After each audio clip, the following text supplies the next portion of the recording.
Hello everyone, hope all of you are doing good. Give me a second to lower the music and to set up the stream.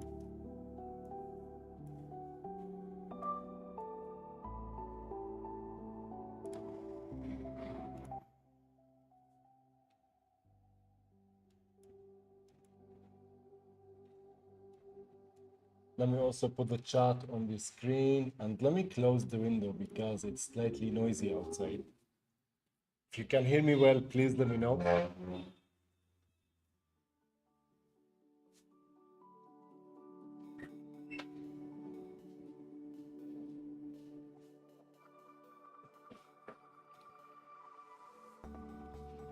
So the first question today is from Khalifi. Can we insert our project inside Hillside project and use all the plugins of this project? Yes, and I prefer you do the opposite where you take elements from Hillside project and migrate them to your project. Let me actually lower the music even more. Actually, no need for music today. How about that? Just let me make sure that you guys can hear me. Hello? Okay.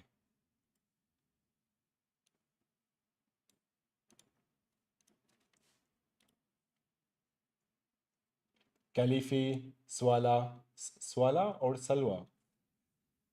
Hi, thank you for joining. Hope you're having a good day. So before I take the first question, I'm gonna actually show you guys how we can take assets, which is some of the things we've been doing in the past streams. So this is the project we're working on. And I'm sharing the progress and the process between 3ds Max, Blender, and Unreal Engine, and maybe other tools, that's for sure. So going through the process from start to finish in a way to complete the project. So what I'm going through now is optimizing the meshes for Blueprint and for better lighting and reflections for Lumen. So the meshes of the walls in general could use some work. And yeah, everything. So changing some furniture, working on the exterior, on lights and whatnot. Any questions you have during your projects, you are more than welcome to ask during the stream, and I'll be more than happy to answer to the best of my abilities your questions during the stream. So that's the purpose of these streams, to show you the workflow, how we are working on projects, and to help you also with your projects. So welcome everyone. It's a pleasure to have all of you, and I'm very excited to have you today. Hey, we have Majid. Hi, Majid. Adrian, Alter, in the streets. Wow, it's been a long time, my man. It's a pleasure to see you again. We should definitely catch up. I'm gonna hit you up on Instagram. We should definitely make a call, man. We never did. I love your work, buddy. It's good to see you here. Amil Jar, it's a pleasure to see you. Good afternoon to you too. Sorry. Uh, Khalifi, why not Omniverse? It's actually on the radar, Omniverse. Also Unity because of the Vision Pro from Apple. Once we get into these, I'm definitely going to also stream the process about these applications. They are right now in the R&D phase at the company, so with some team members. And Omniverse is very, very interesting. It's amazing for enterprise as a solution, but Unreal Engine is the way to go, ultimately. Of course, you can even connect your Unreal Engine projects with Omniverse. And I'd love to cover that on a future stream, Khalifi.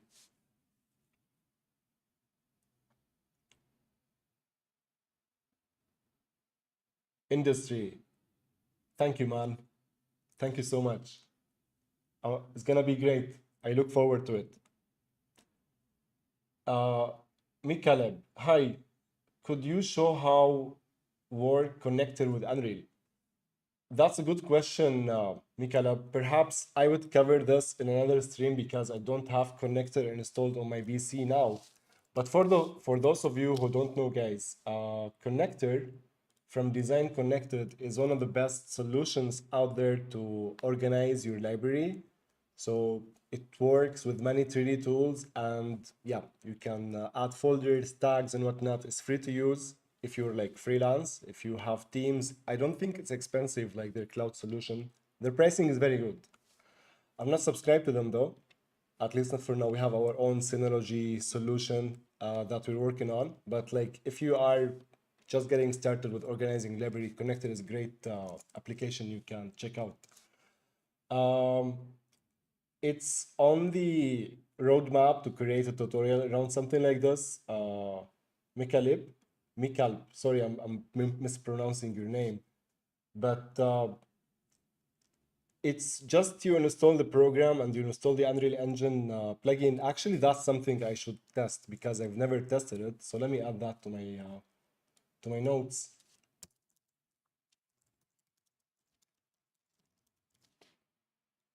And for questions that we don't answer today, I'm going like to give them the hashtag live stream question, so we can definitely check these whether in a video or the next live stream. That's how we do things here, Khalib. Okay.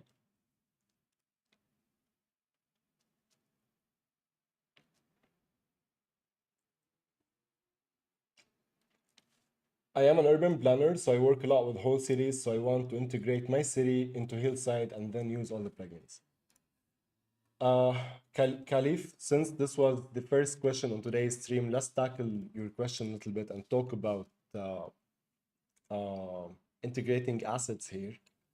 So can you tell me what program you use? Because 100% you will be using data math to export your assets. I imagine what you need to do is to prepare your data and so where do you need to start? Because this is very big. Now, this is one of the best projects for learning resources. So I think you already have this in your scene. So you need to start bringing in your data. Now, it's important to know that the building by itself is iconic and it's only for educational resources. So if you're working on any commercial project, you have to get rid of this. This should not stay inside your project. So all of these should go away. That's like required legally when you download the project or when like in the agreement or something. So you cannot use this. It's only for educational purposes. Now everything else you can use. That's fine. So once you remove the project, you may need to set a location for it. So usually now I don't know where is the 0, 0 point here, but it should be not so far. Ah, there we go. Actually, here's almost the 0, 0 point. So your project, if you're creating it and at the center of your application, which is in this case Grasshopper, SketchUp, and City Engine. Wow, that's amazing, man. Um, sorry. So in SketchUp, like you want to export your project as close as possible to the center point. So I imagine what you're working on is not just one building, you have something much bigger. So in this case, you want to create a new map and import all your assets in a new level, and you start bringing some blueprints. Now there are not so many blueprints in here, but the ones that are here are actually useful. So this is, now just let me hide this. This is from the Archviz Explorer tutorial, so let me hide it.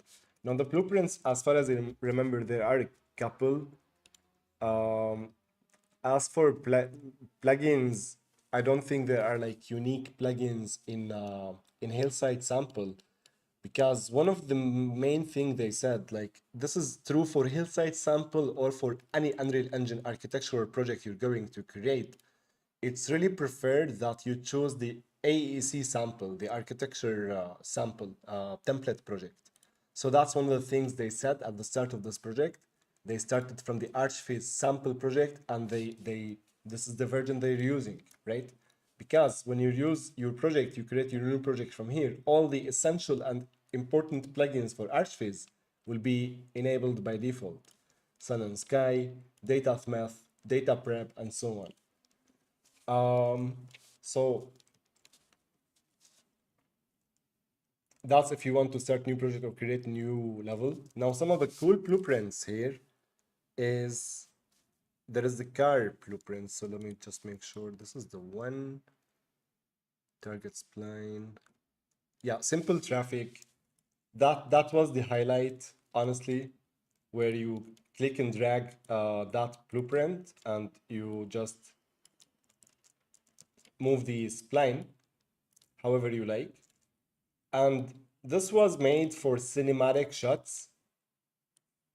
So the cars, unfortunately, they don't loop. They run once from point A to point B. Now this is good for two things. Whether you want traffic in your level for a specific shot, so you have a camera like this, and you have like cars moving for one shot, or just if you want to set the speed on 0 and make them static.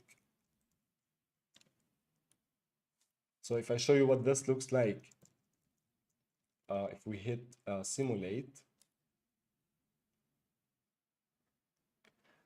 what is also very useful for you for this project or anyone working architecture is also the textures that we have here. So the asphalt, the grass, the concrete, all of these are very nice textures. Now here I did stupid mistake is I set the speed to 0. So let's set it to like 20 and let's set the density to like 1. And let's hit simulate.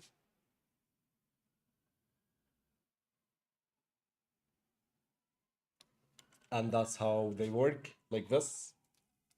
You can set the speed to whatever you like.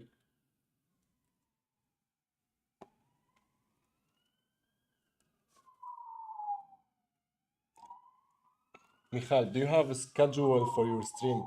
That's a good question. At this point, no, not really. I'm trying to stick to a schedule, but we have so many projects and so many things going on. And sometimes just I want to get out. And my way of getting out and chill is to go live. So literally, like this morning, I felt okay. Today I want to go live. So in future, I would try to tell you guys earlier, but as of now, no. However, we are aiming for Fridays to be more of like weekly events. So we will definitely have a schedule with artists other than me. There is Deep, Hi Deep, there is Xavier, there is Majid. I don't know if you're still here. There are amazing people I'd love to bring on board to make talk architecture, metaverse, Unreal Engine, cinematics, word creation, all these good stuff on Fridays. So it should be within the next few weeks max. So for using these textures, any of these textures that everything is very well organized. So when you open a hillside sample, you're gonna see the blueprints here. And some of them I didn't know how to do, like boat bobbing. I think this has to do with like the boats outside somewhere. Anyway, unfortunately, there is not so much written about these. However, there are also like, there is little bit, don't get me wrong. If you open the documentation, you're gonna see like there is mention of this tool. And I don't know if you guys know, but in Unreal Engine, you can create editor utility widgets. And these are tools or little windows that you can create, and that will help you with repetitive tasks. So this is very important for you, Khalif.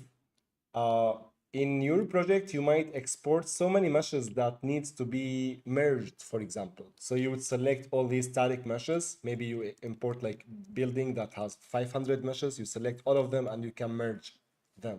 You can do that with this tool from here, which is easy. Or of course, you can select multiple static meshes and find the merge somewhere here. So we have actor. Let's select multiple actors though. And you have convert to static meshes and whatnot.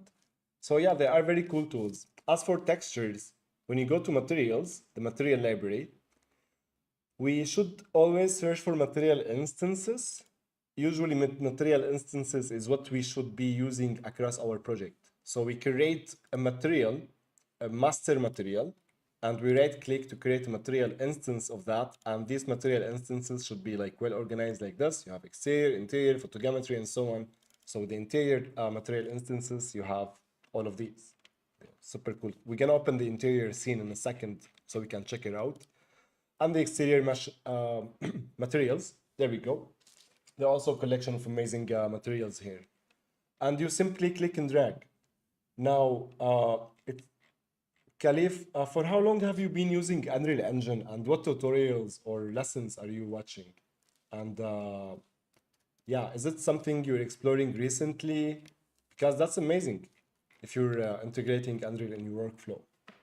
This will help me a little bit understand how to answer your questions. If you're a little new or no, you've been using Unreal for a couple of years.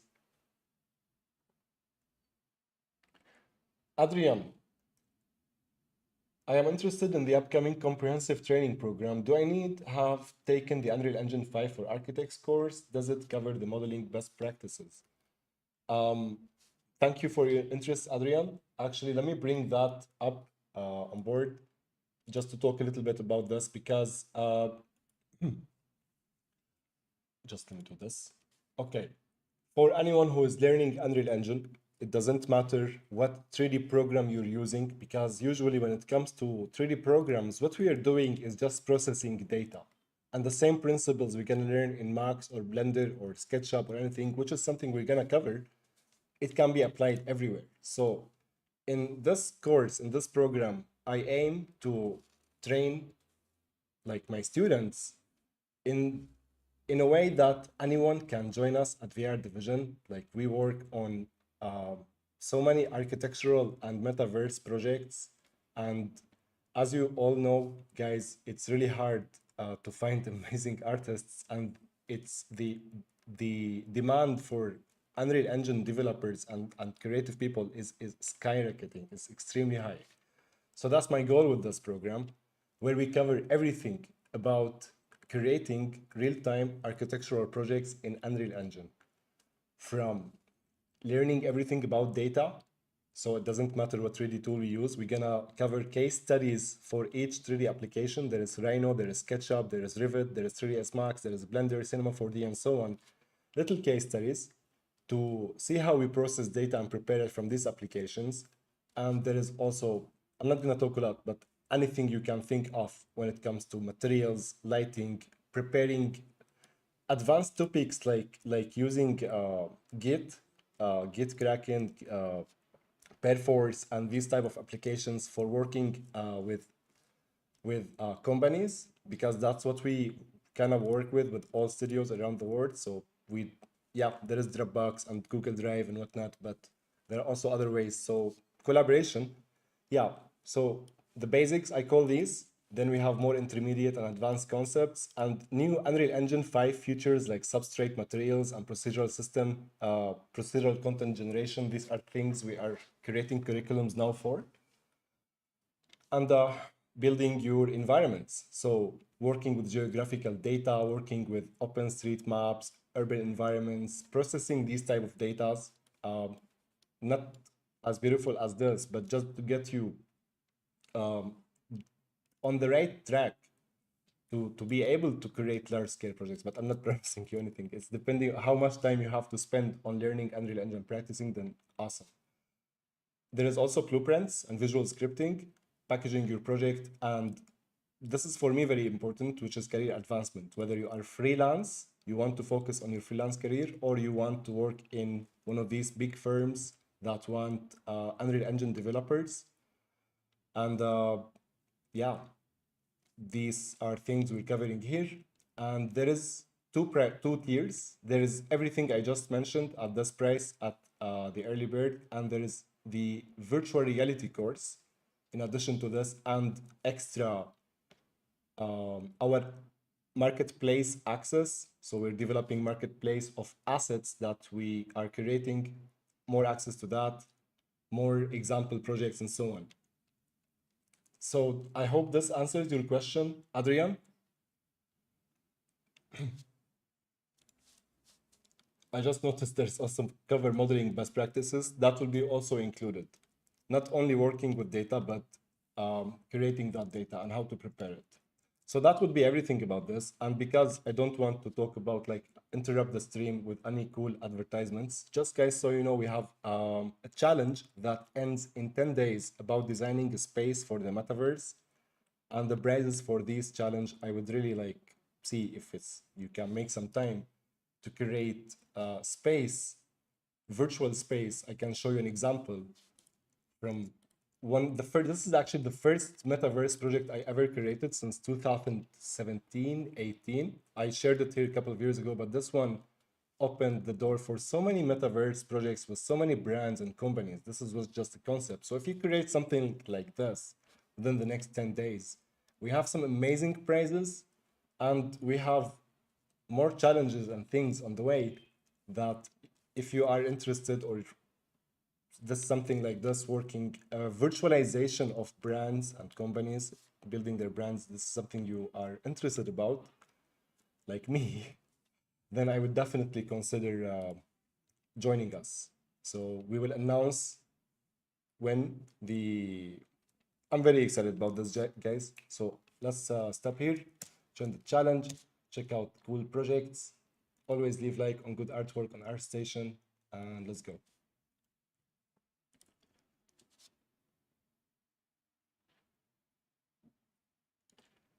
I'm gonna take a look at the questions here and then we're gonna continue on our project. Deep, how's it going, buddy?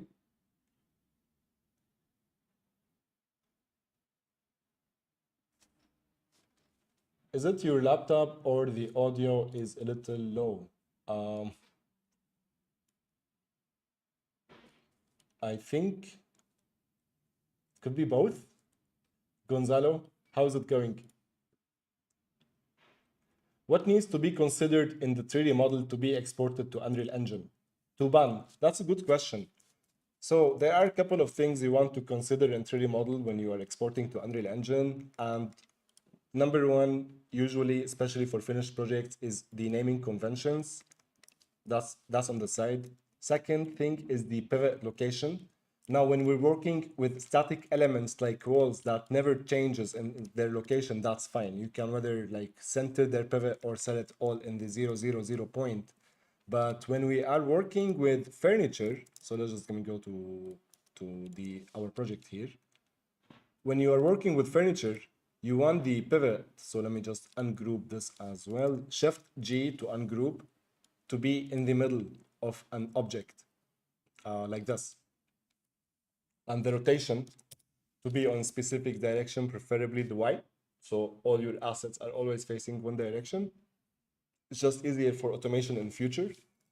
So we talk the naming, we talk the pivot, and when you are exporting any asset from or any object from your DCC application, you want to consider that the rotation and scale, not only the rotation, but also the scale is not to set, in 3ds Max we call it reset X form, and in Blender we call it apply scale or transform or anything.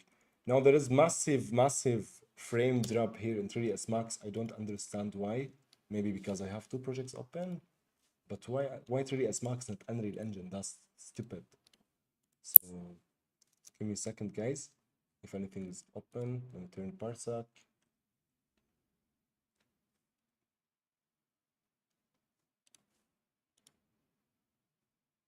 Okay.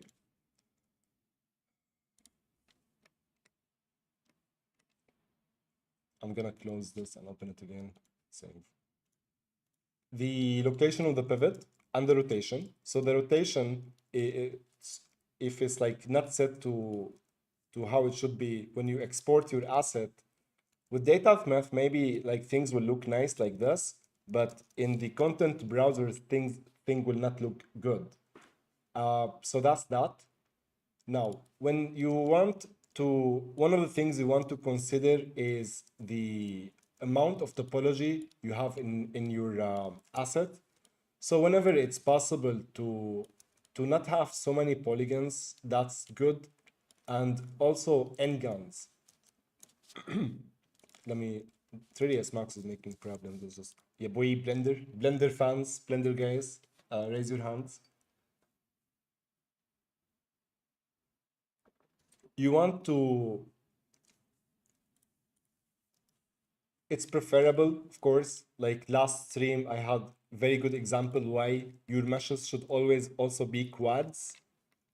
That's much better in on many aspects, mainly in the modeling, also in avoiding artifacts. Now, there are a couple of things you want to consider. So we talked about like the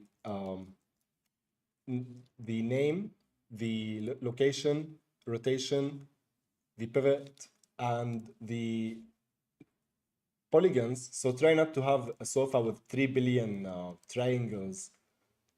You want generally to not have like really high poly meshes in general. So consider low poly assets. When you want to use dynamic lighting, you don't need to worry about baking the light maps. But if you're going to use static lighting, you're going to use Unreal Light Mass, you're going to build the light, then you want to unwrap your meshes and on the second UV channel for the light maps. Now these meshes are for Lumen, they're not for bake lighting, but let me check the UVs anyway. Yeah, this is automatic UVs, I think.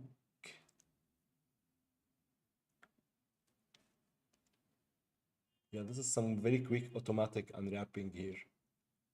Unwrapping is very, very important. And that's for the light maps, number one. Now, in number two, it's very important when you want to texture your meshes. So when texturing meshes, you have two scenarios. You can texture your meshes with the correct maps here. So here we have a map for this, and we have albedo map, for example. So there are two scenarios where you bake your textures like this, like a tool using Substance Painter, as we did here, or you can UV map your asset to just assign a normal texture on top of it. That is tileable texture, right? So if you open the texture here, this is a tileable texture. But if you open the texture on this chair, this is a baked texture, and this texture is only viable for this asset, not other assets. That's why you use, of course, material instances a lot. Trying to not forget anything. So we talk about materials, scale, light maps, naming, no end guns. I think that should be most of it.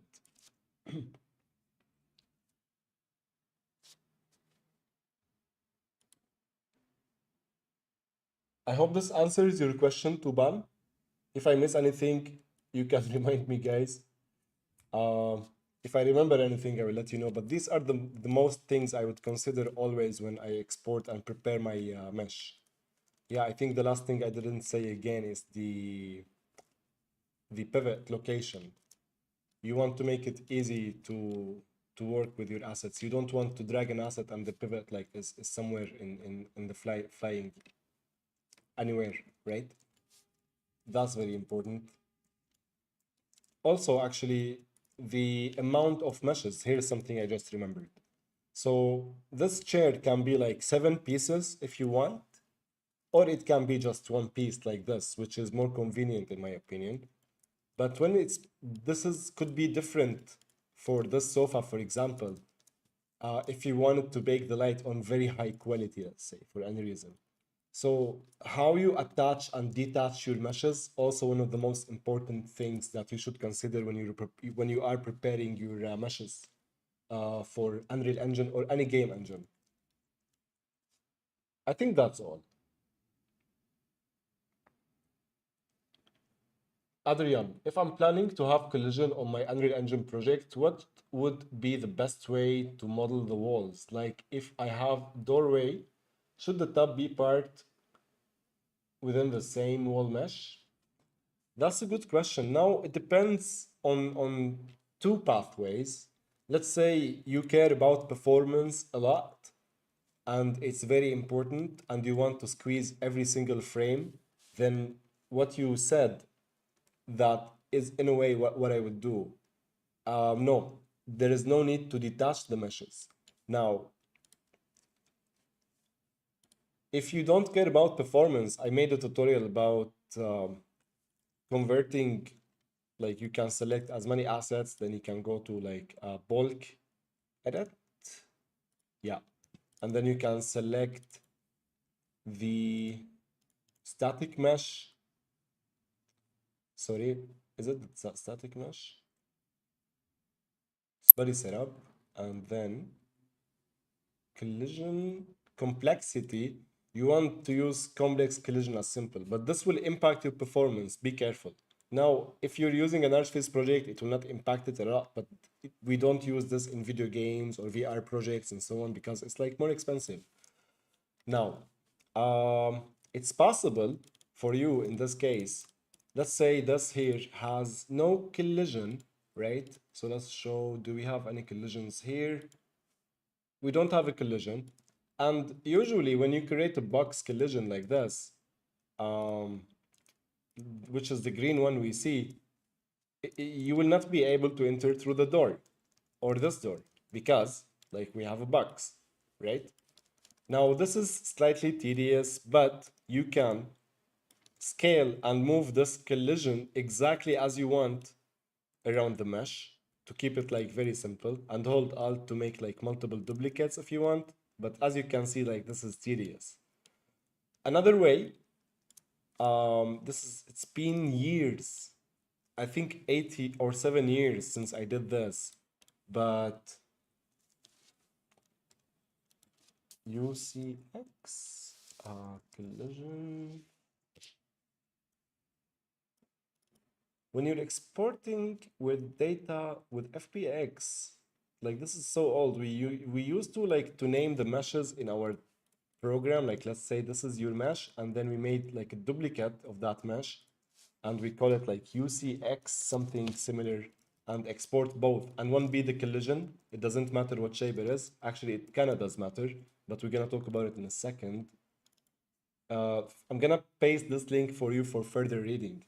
And speaking of pasted links, I just remembered I told you for 10 minutes about the new course we're making, but I never shared any link. My bad.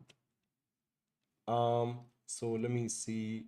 Here we talk about, yeah, the UCX. When you're making these type of collisions, you want to avoid these type of shapes. So I'm not sure if it would work a lot, but this is such also a tedious process, to be honest. But here's an example. You have one collision here, one collision here.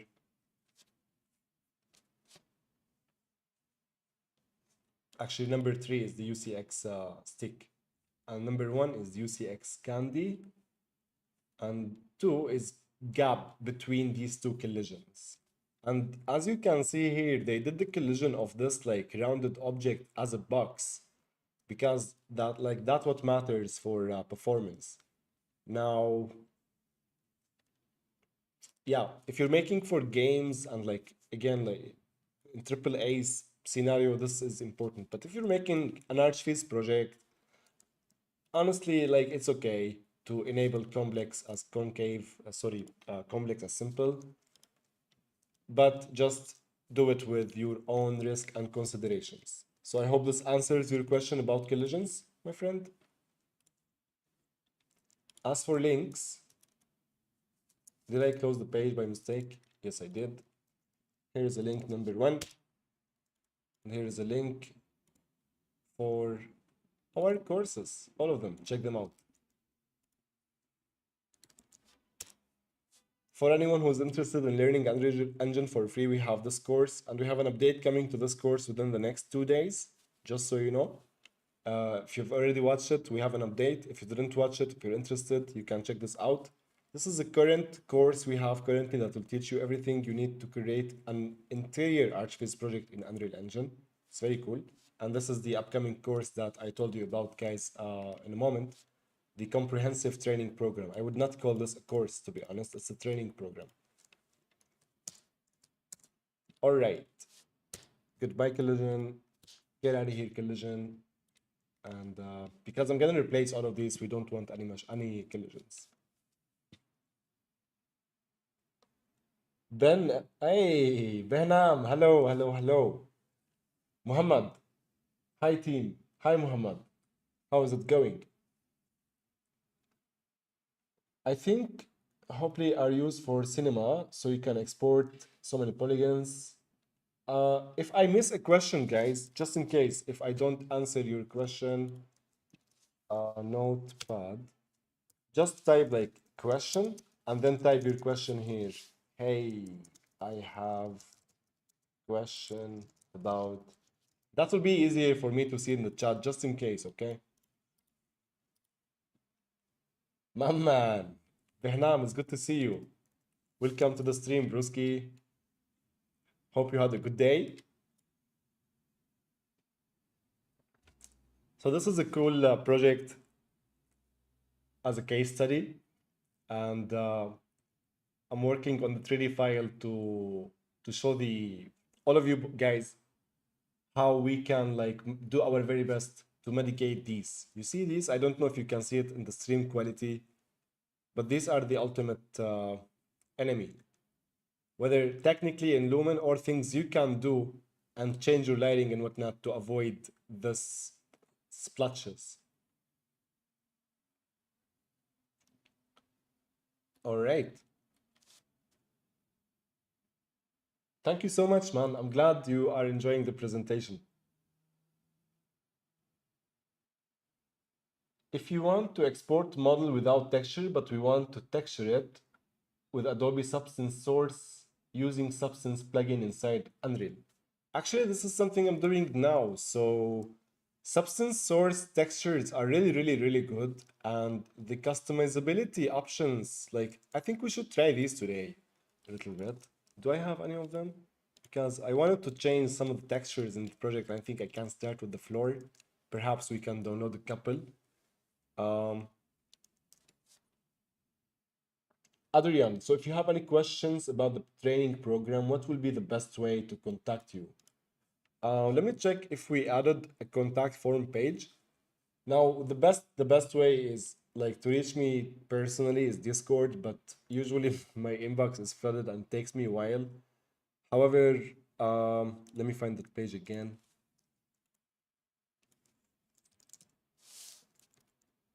Actually, academy at vrdivision.com. This is the email we're using for the academy. And if you send us an email here, whether me or the team will get back to you ASAP. Any questions you have, feel free to reach out. And the same goes for all of you guys. Let me put the chat up again. I forgot where is the chat. Muhammad, I'm great. It's good to see you again, buddy. How are you?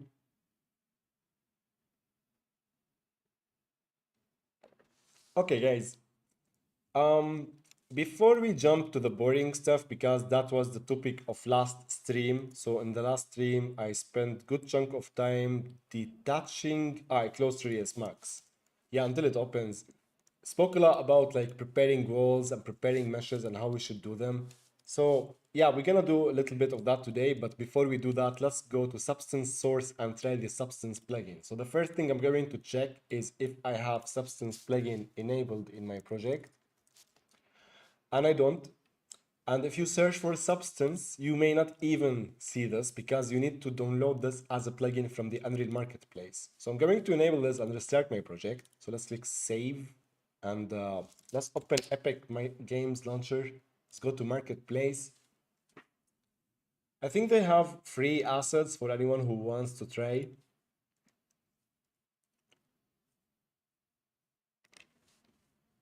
So the project loads very fast, and I don't like when Unreal Engine closes the launcher when it opens. But if you search here for Substance, you're gonna find the plugin. You can from 4.8 to 5.2. It took them a while before they like release it for 5.2. So I'm so glad they finally did it. I think they did that just a couple of weeks ago. So be careful when you're using, let's say in future 5.3 and like you want to use Substance and whatnot, they will take time to update the plugin. But that's other than that, I think it's fine. Hey, Ginger 3D, cheers back to you too. Cheers from Argentina. Guys, where are you watching from? So we have Ginger 3D from Argentina, and he's saying cheers, cheers. Oh, I like Substance in Unreal. Behnam, let's go, baby. I'm gonna find a nice texture and apply it.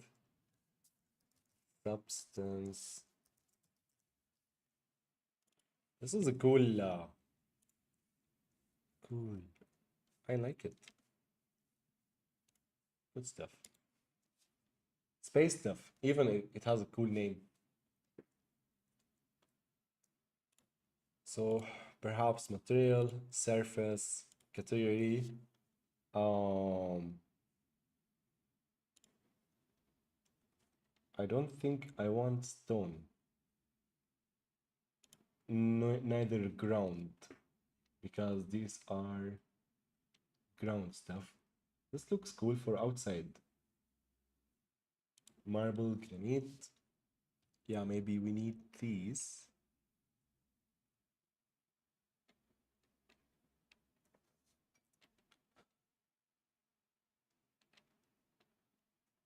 Now, what's nice about all these textures that all of them are procedural.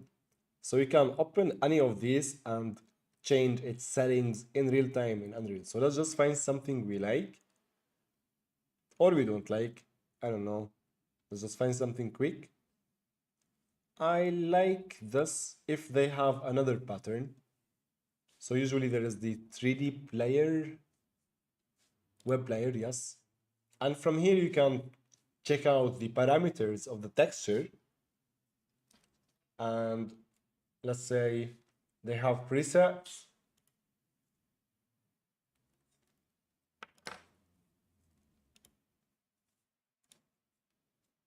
Give it time to update. So there is the vine scaler, the secondary vine scaler. It's really customizable. Algeria. Kalfi. واش حبيبنا سافانا باس. I hope you're doing. I lived in Algeria for 5 years. Kalfi. Very amazing people.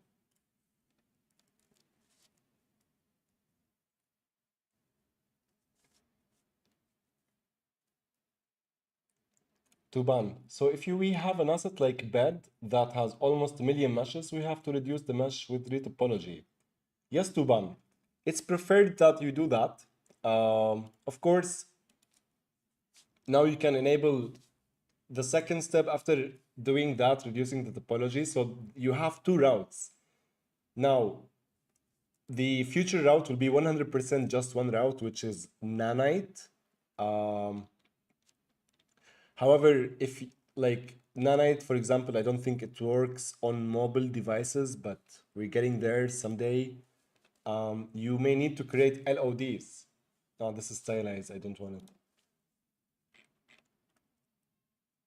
Majid from Iran. We also have Behnam from Iran. Algeria, Argentina. Nice.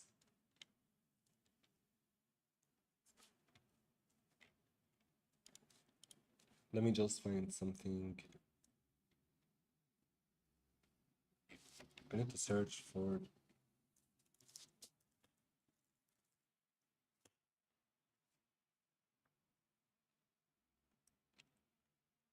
I'm trying to find something less pronounced. I like this. Okay, let's go. Let's say this. So I'm gonna download the SPSAR file, the substance. I'm going to just find my substance folder.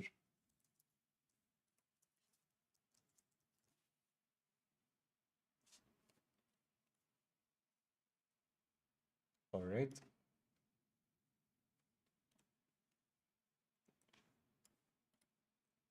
It's called Carrara Weave Tiles.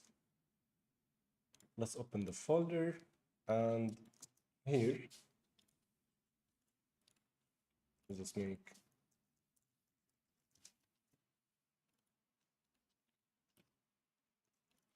so you will want to create a folder with the same name if you prefer, so you can find things easily. And click and drag. When you click and drag a substance file, SPSR, you're gonna get these settings. And these settings are important. Whether you want to create material instance or not, usually keep always yes.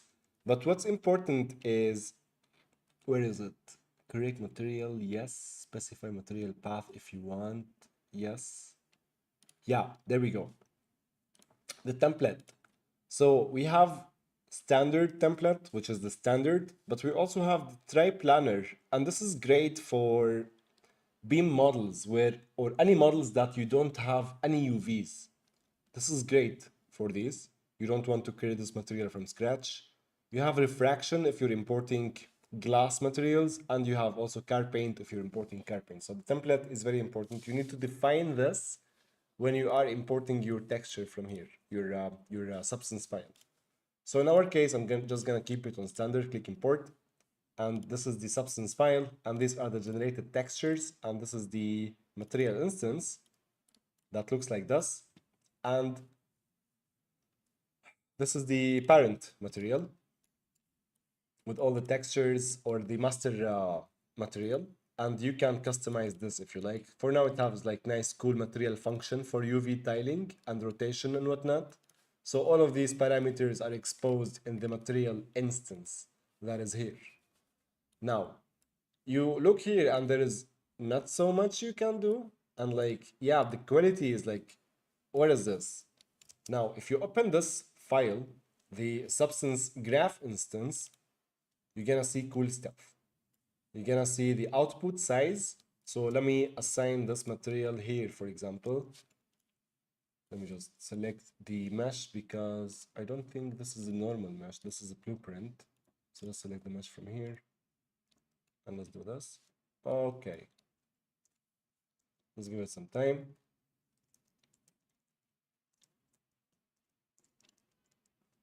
So we can start with the quality. So right now it's 1K. So you can click and you can set it to the even lower, 32. Look at this nice Minecraft texture.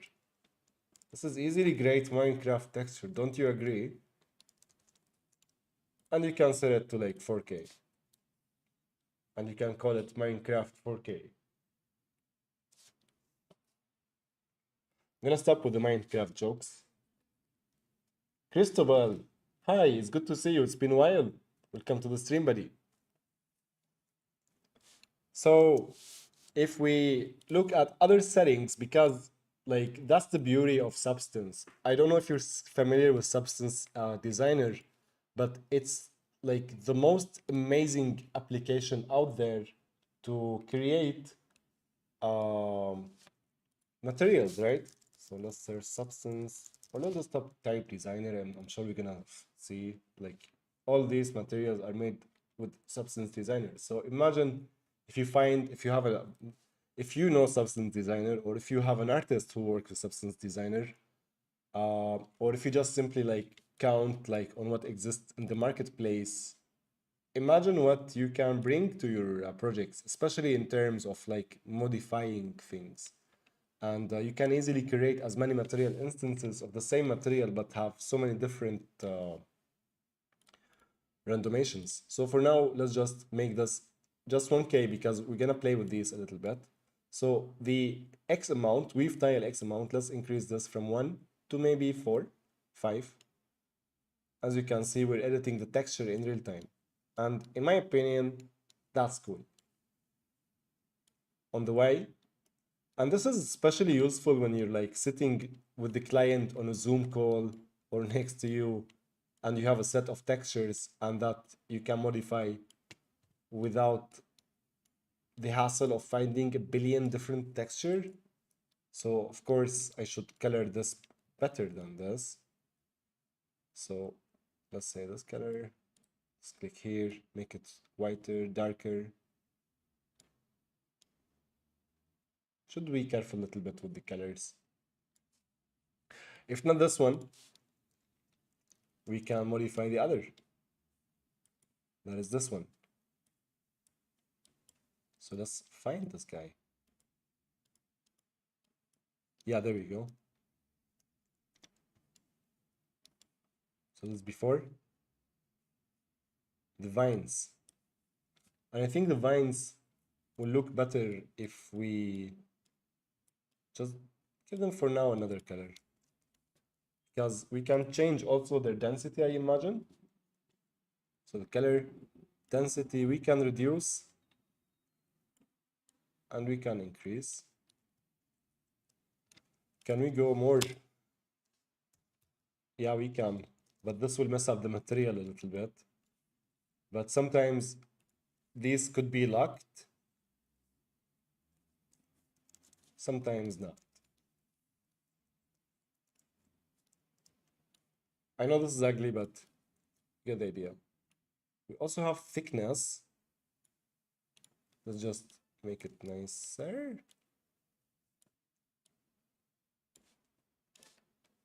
Do you use Quixel Mixer to create materials? Cristobal something. That's a good question. I use Quixel Mixer to create materials. Yes. This is a material I did a couple of weeks ago. Let me just open it. It was like fun experiment, but also took me like good 50 minutes or something. But the study was to create this picture from Berlin, like this part here in Quixel. And I think the result is nice, to be honest. And because, it's Quixel, you can easily blend it with other materials. And that's exactly what I did. I tried snow. This is what the graph looks like. I wish I uploaded a GIF or something, or GIF. This is another variant. So instead of like the flower, grass stuff, by simply changing the textures here. So Quixel Mixer is also amazing, and the best part is free, right?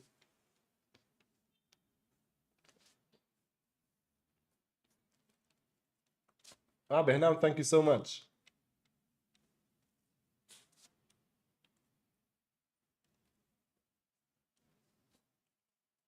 So everything here was created also procedurally with Quixel Mixer. So they have like creeping fig. Oh no, this is the name of the material. Sorry, but we have like tiling.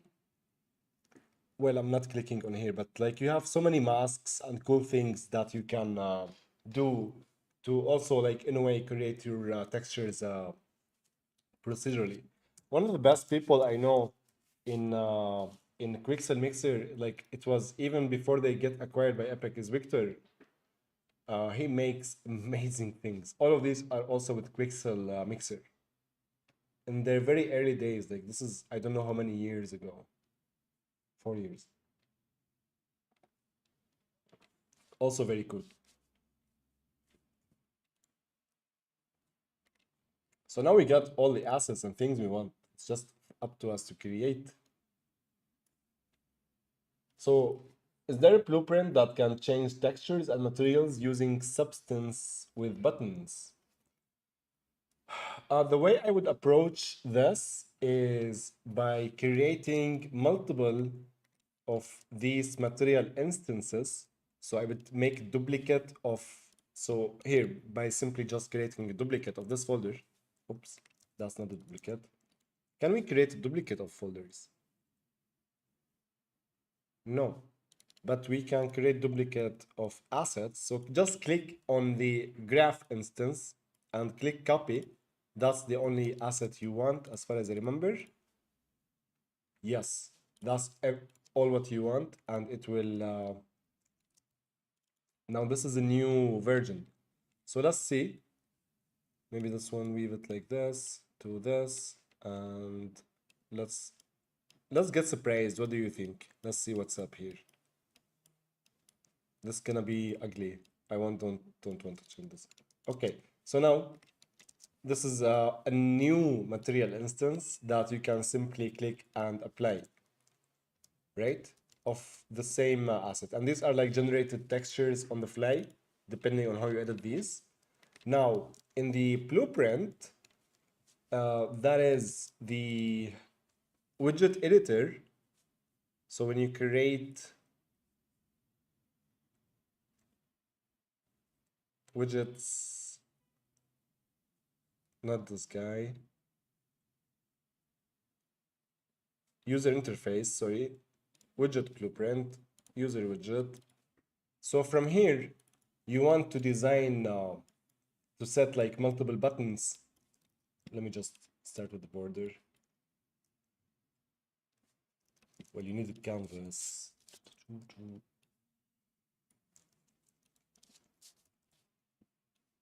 Yeah. So imagine now having multiple buttons, and every one of these buttons, when you click on it, it would like locate one of these material instances that you've created, and it will change the assigned assets. Majid, thank you so much for being here today. See you soon.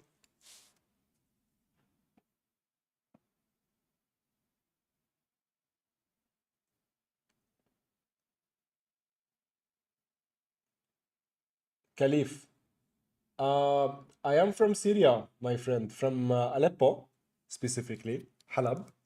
We have very good food, trust me. And I live now in Istanbul. I moved away from Algeria like I think 6, 7 years ago. It's been a while, but I plan on coming in the next few months, hopefully, as a visit, because my family is there. Might be cool surprise. So let's now select and put this. I like this. I don't like how the veins looks like, so we can always reset any options we want.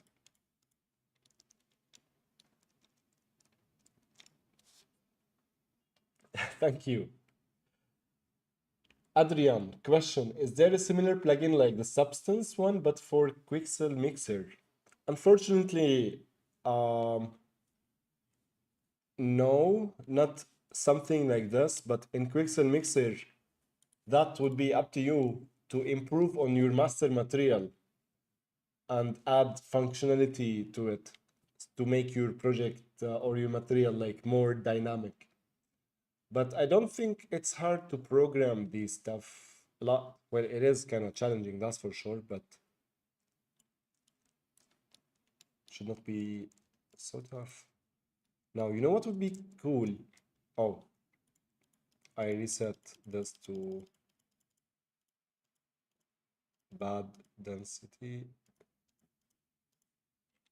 Also, let's just 2K for now. Can I put this to 0? Yes, I can, but it's not good.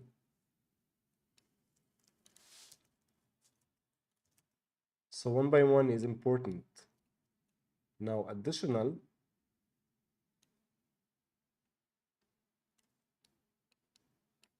I don't want additional, but that's cool.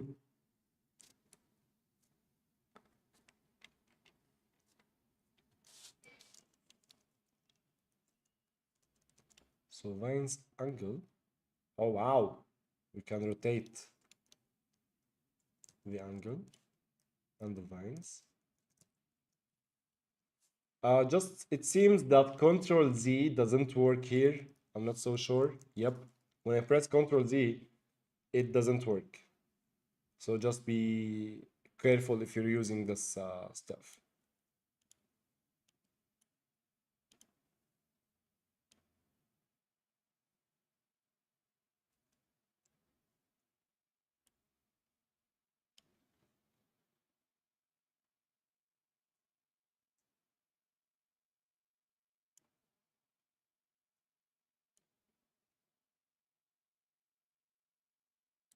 Changing some of these settings, see what things look like.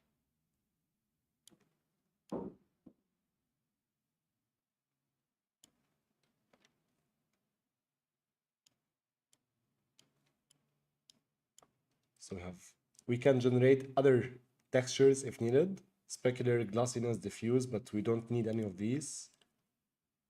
Technical parameters, this is additional and it's on all textures. I would keep these as they are. I think you can also create presets. So what we just did with all these settings here, which change, if you want to save them for other project or something, you can create a preset of that. So that's also very cool. Cristobal, do you have any complete project with interactive elements that you can show? I mean, to see what we could do in Unreal. Actually, that's the purpose of the project we're doing here, Cristobal. I will do my very best to share the journey of making this completely interactive. But before we make this interactive, in the last stream, we were separating meshes and just working on little things. So if you have like a wall mesh from start to finish, like this one here, uh, and with one material ID, that will be problematic to make your project interactive. So these things in this project I'm working on, and we will definitely touch on blueprint and how to make things interactive as we go. And once this one is finished, you will definitely also be able to download the packed version just to check it out and fly it around. This is one of the case studies actually for the course I told you about earlier that we're doing. So yeah, this is the purpose of this project, to make it interactive and cool. Maybe put some robots. However, Cristobal and everyone who is interested, there is Unreal Build 2022 or which year? I forget.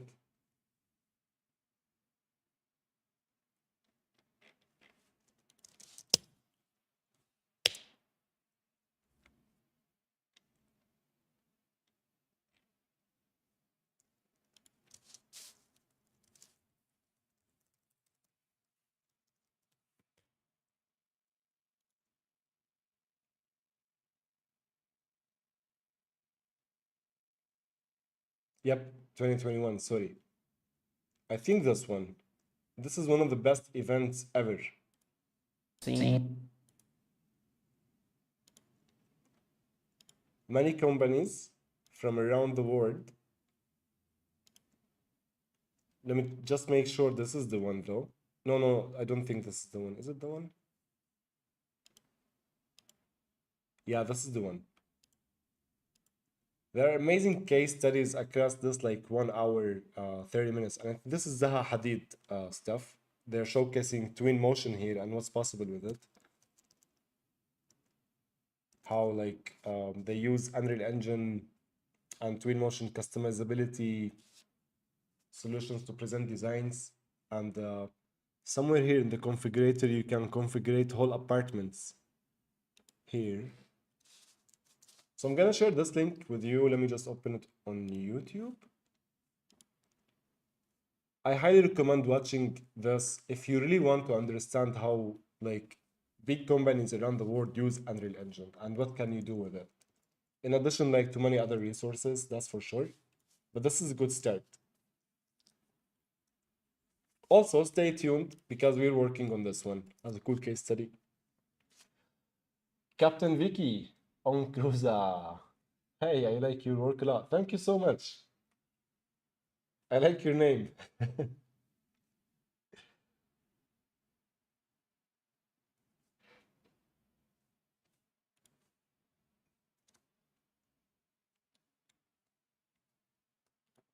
Let's see if there's just any other texture we can take and experiment with.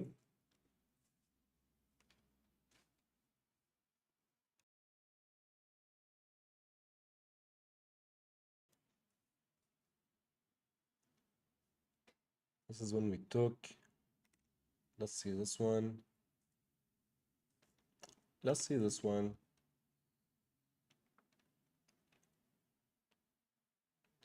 Also, it might be a cool idea to have like slightly really different versions because I want to create a blueprint where we change and interact with our projects.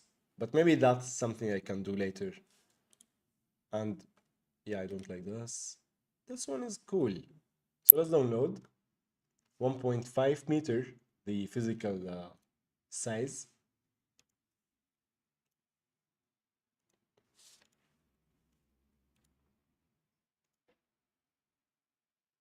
And it should be this one. So this one we created earlier as an example of duplicating the graph. So I'm going to remove it and I'm going to make a new folder, give it the same name of the grid tiles, Calcutta. I'm going to make sure like the standard is fine.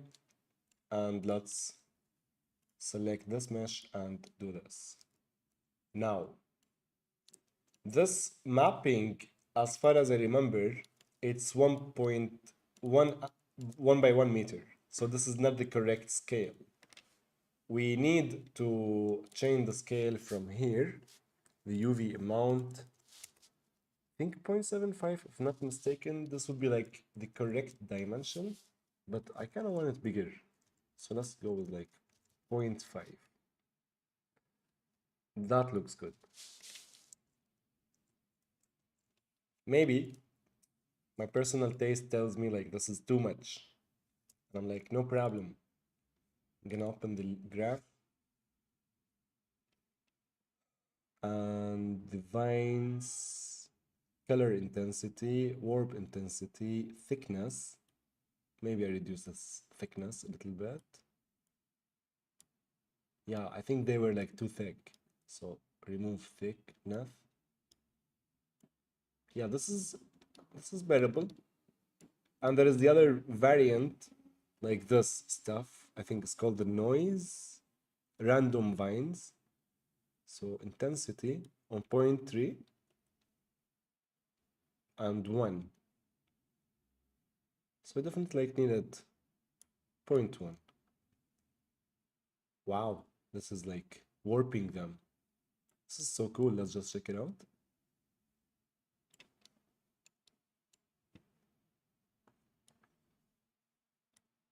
Zero. Damn, this is so nice. I want, if this could be animated, that would be the best, but I know they are not. They can't be animated, but that would be so cool.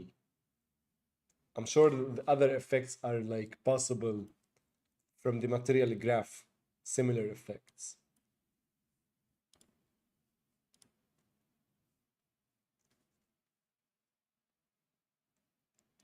It would be nice if you stream yourself using the project package with all the interactive things. That's for sure, Christabel. I hope I finish this soon. And the moment we do that, we will definitely be looking at how it ends up and what we can do.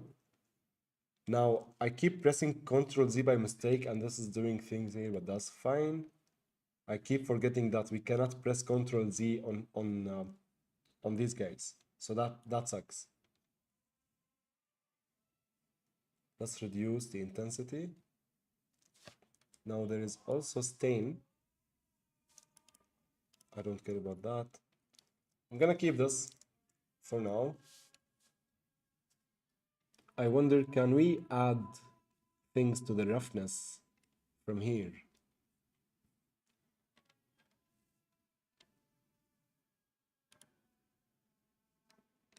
This bevel effect is cool. It's a normal map.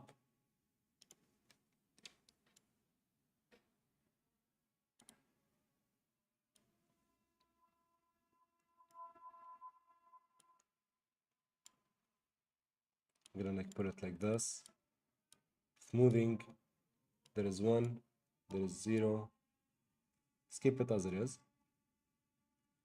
Gap width, let's set it to low value. It seems there is like a low value that we cannot go lower than, so that's fine. The color distribution strength.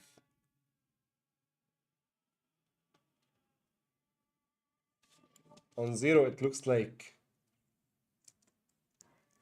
tiling texture, right? Yeah. So we have distribution strings. This will rotate things around. But it's important to notice that there is still some tiling. So maybe when you have like large interior and maybe like it's open and you want to use this texture multiple times, but you don't want to see these multiple times, you can have multiple variants with different value on the distribution string. I think that might work.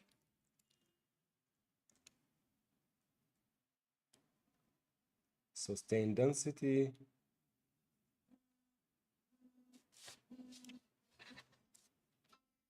Uh,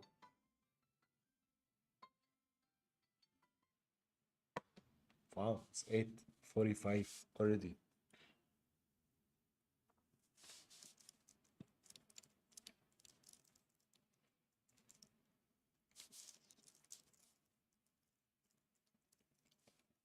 Okay, I'm gonna say like, yo, I'm happy. Let's see what other textures we have. Anything cool from other categories like the wood?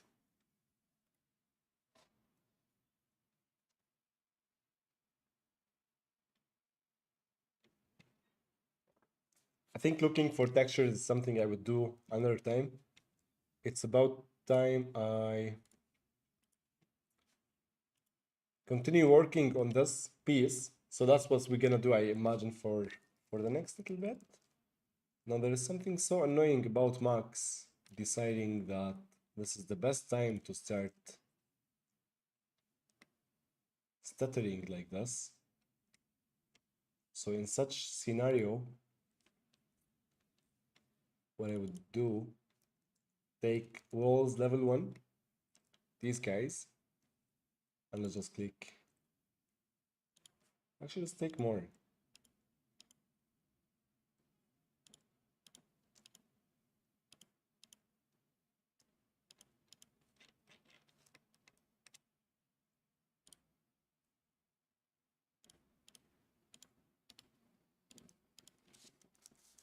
Level 2, let's call it.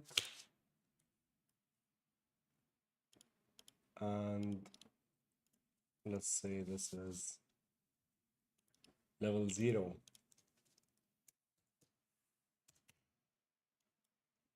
So let's take these.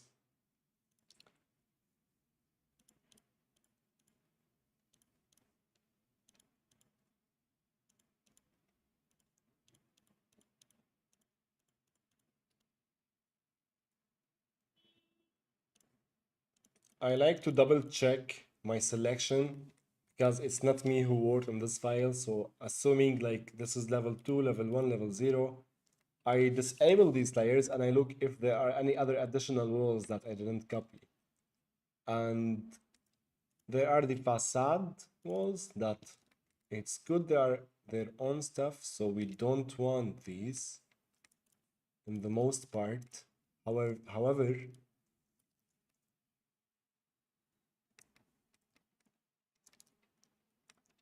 we have these that could be on the inside, but we're gonna check them out later, or could be even removed and this can be expanded if we are talking about reducing geometry in our project and optimizing stuff.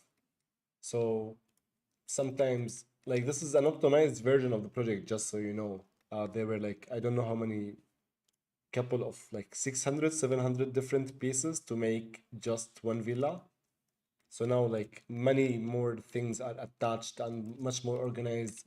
However, I still believe there is some place for improvement on some of these meshes. So we're gonna talk about that. So I'm gonna hide the facade and just make sure that all the walls I want for the house are selected. And I believe they kind of are, but there are like these ceiling pieces that are definitely connected with the walls, but that's my problem. I don't want to bore you guys to death with this stuff. So let's just select. Ah, look at that. This one is completely empty. Get out of here. So select this. Actually, look, 3ds Max decided not to stay laggy anymore. So I'm gonna keep working here because what we're gonna do is very simple.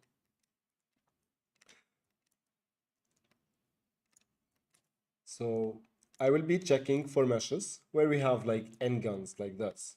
So I would ideally, it's better to connect these or just completely get rid of the face.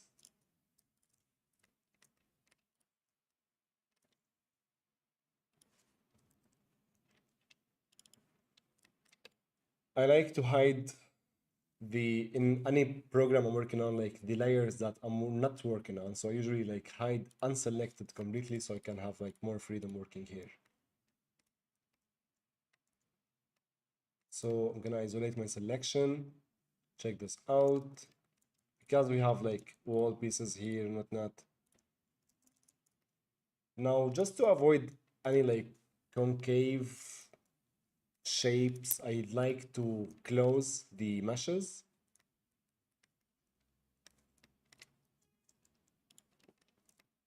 And I just want to select parts that are not important and select everything, click weld. So here we have floating vertices that we actually kind of want.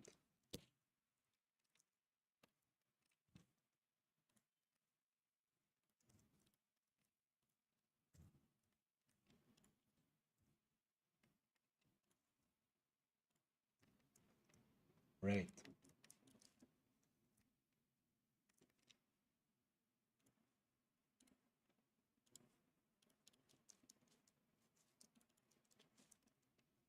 I'm gonna select these parts and press on shortcut to make them on the same length, which is make planar on the Z.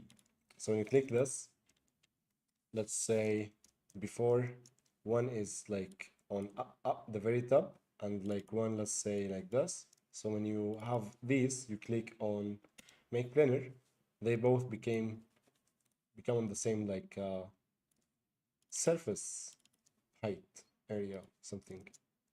Just don't click the wrong button. When you click the wrong button, this will happen. Not so cool.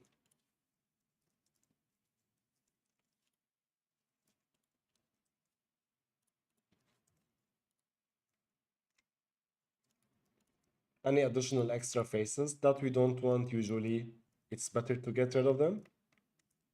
And of course, let's just always remember to connect faces. You can check if you want to have more complex meshes and maybe you want to check, hey, is everything triangles? Sorry, quads. In 3ds Max, we do it somewhere from here. So we have like quadrify all, which is very cool. I think it's from select non-quads. It's somewhere here. I forgot where it is. I'm using the Blender now.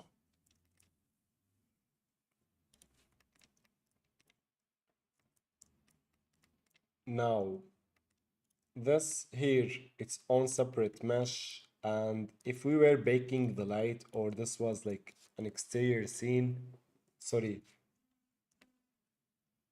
it's just generally maybe a good idea to keep consistency. In this case, because we have Lumen, we don't get affected here. But if you were to bake the lights, you 100% gonna see like a seam in the light maps. So preferably when working with surfaces like this is just to detach when you have a surface that's going like a whole wall, right? So instead of having like 1, 2, 3, 4 meshes, these can be just one because it's going like from here to here. And hey, check that out. We have a duplicate on top of one of these guys. These can cause problems. So we're gonna delete all the walls later and re-import them again. Now, here in this example, you can see that we have a wall mesh that it starts in the right location. So if this were like starting here, I would tell you this is not right because you're gonna have like 2 separators. So it starts here, but instead of it's ending here, it's ending here. And we don't want that. So what we should do is select these faces here, move it all the way to this point, and then we can select this all the way here to this location. Let's isolate our selection like so. Now, we have this gap here. We can create a Swift loop, put it here, and we can simply select this edge here and just extrude to have this. And now we can select this and just simply delete that, so we can keep this like this. And the same here. So what I do here, I would move this up a little and I would move it here, select this, deselect this, extrude, extrude again,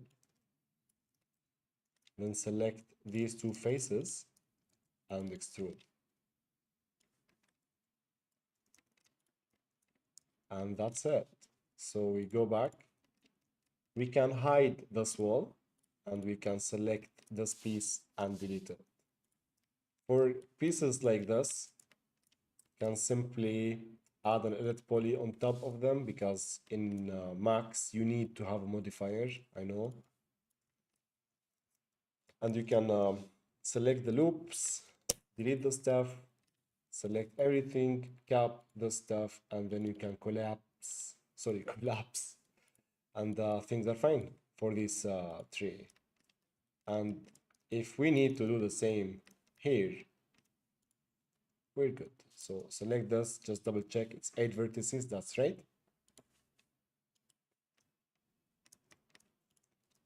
So here we have the same scenario, slightly more complex, but this is in a way not so acceptable. So we can connect these two together, and ideally you should avoid having the door frame and the wall as the same meshes. So it's, instead of like cleaning this stuff up, which is gonna be slightly annoying, we can simply reconstruct this. So I'm going to select the last point here to the last point here, all the way to here. And I'm going to collapse, then extrude. Select this, extrude to this point, extrude to this point, do it again, and do it again. And select the parts that we want to extrude below as this. This looks like it's going even further down, but I don't think I want to do that. I want things to be exactly the same. And if there is anything below this, I'm gonna fix it. So now we delete this and we delete this. Take a look. Things are looking fine. Now I think that's going down because here we have the stair room or something. So that's, again, issue I'm gonna tackle later. When I'm working on projects like this, I like to hide the meshes I finished, so I know like this is the remaining stuff. Okay, so in this case here, look what we have. We can create a box.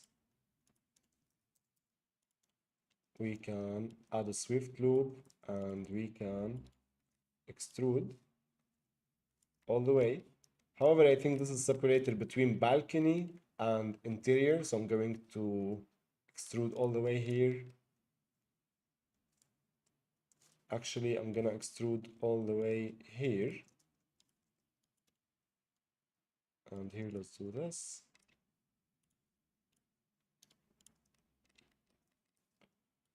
As for here, I'm going to delete all the faces that we don't want. Let's do the same here.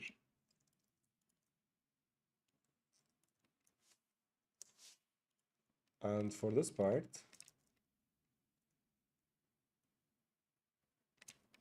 I don't know what's up, but this looks like could use some fix. So we can remove the stuff that we don't want. And simply also get rid of this. Here we can have a swift loop, put it here, press 1, connect these, select these, press bridge, Add a swift loop here.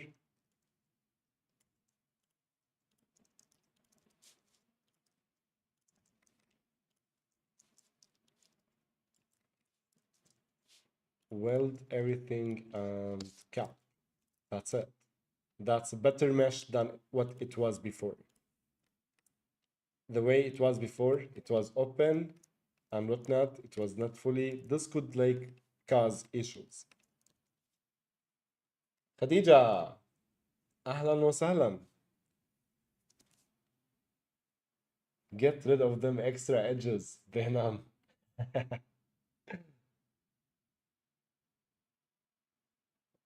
Do you use the modeling tools in Unreal Engine? Yes, I do. I use the modeling tools in Unreal Engine a lot. They are amazing and they save you a lot of time.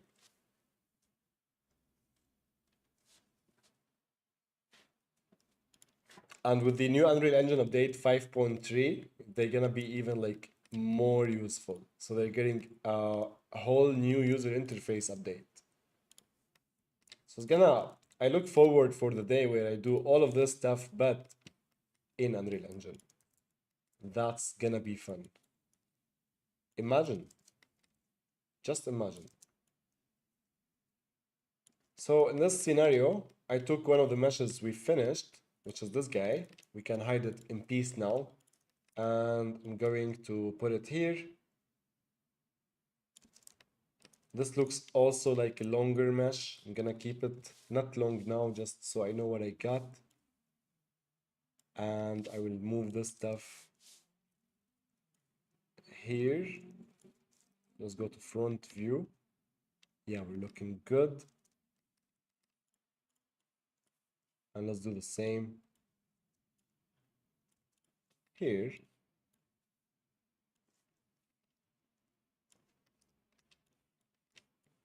Later we can have a frame and we can scatter it around just to ensure that all wall gaps will fit the frame and we can do any modifications if needed, but our frame 100%, it will be modular. Now, let's go to the tab, select these guys, and let's just move them here, and press Ctrl I, and we can simply delete this. Now,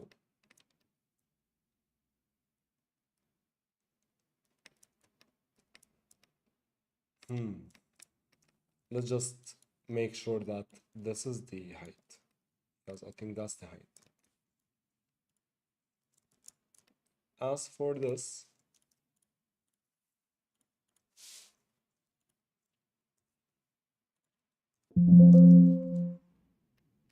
I use a plugin called Rapid QCap or Rapid Tools. It's very important. And Rapid QCap is what will do this for us. So if you have like multiple of these, you do this, it will connect all edges for you. And this is by default not how it works in 3ds Max. By default, when you press cap, you need now to connect manually, and that's, as you know, painful. Why would you do that? So we use Rapid QCap. All right.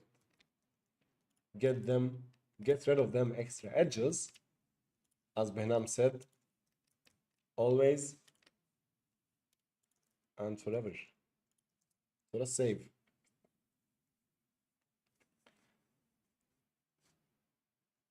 Ibrahim, ahlan wa sahlan.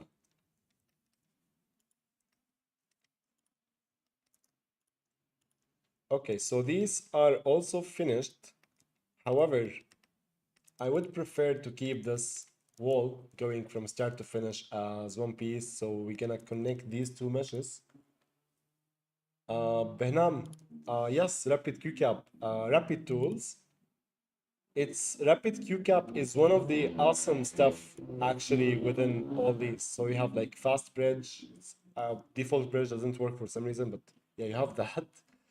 Panelizer is very, very nice. And you have also Rapid QCap. But let me show you Panelizer. if you are not familiar with rapid tools. So let's say like let's cut like this. So I'm gonna cut like from here to here, right? And I select this and I go like rapid Q cap and your boy panelizer. And in a way you think nothing happened, but what happened, I kind of forgot the shortcuts for it, but it's created. So I think a good way to demonstrate is to move. I need to click something else, but it creates panels for you in a nutshell. Actually, wait. So now I need to apply turbo smooth. I knew I forgot something. There we go. As you can see, it makes you cool panels immediately. So select like this, rapid panelizer. This is very cool for like hard surface stuff. So fast panelizer settings, you can set the width if you prefer to, and the height, and like, did it work or we need to click on the panelizer? There we go. So I change the width now a little bit and it looks like this. And you can choose like any path you like. It's like instead of extrude.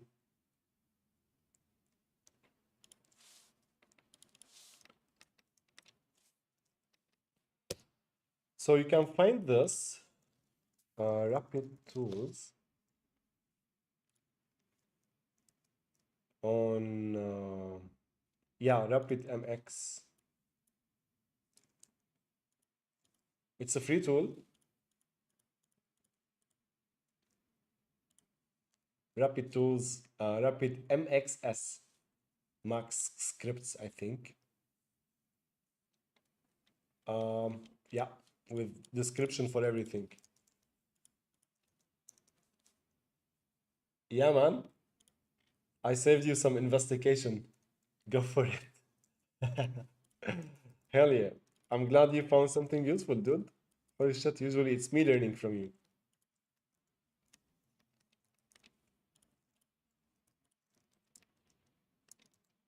Okay. Now, I'm gonna attach these two together. By the way, one of the most common shortcuts I use actually is fast attach. I love this. So I select these, like any assets I want as fast as possible, and like fast attach.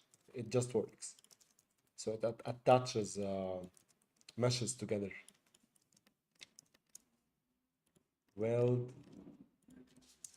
And now delete them extra edges. Get out of here. Here it looks like I want to cut.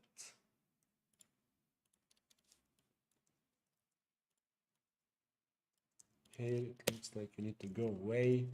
And here we do a nice rapid Q cap. And we do the same here.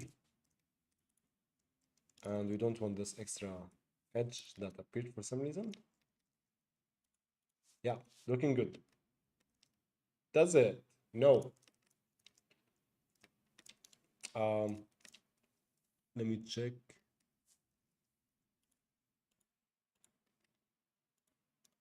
So I'm gonna select all these, press on my shortcut to make them like make planar on the Z axis. Select this and then select all these and I press my shortcut to connect stuff and it connects stuff.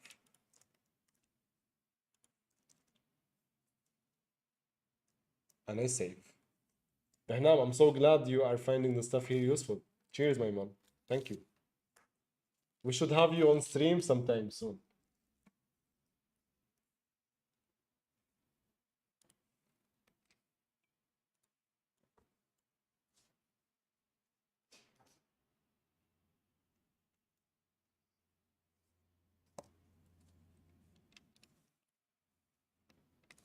So here, can simply do this.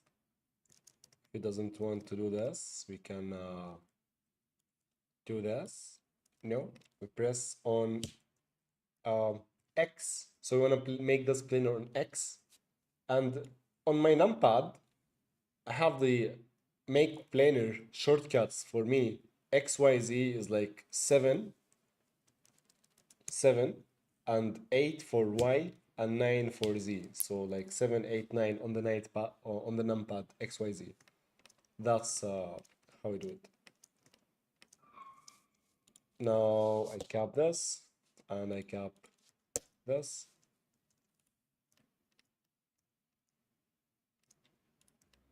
So here is a little interesting. It looks like we have. So this is not a wall. When you find a mesh that's not a wall, you tell it, get out of here, because we don't want stuff that are not walls. So we should hide this. And now we get back here.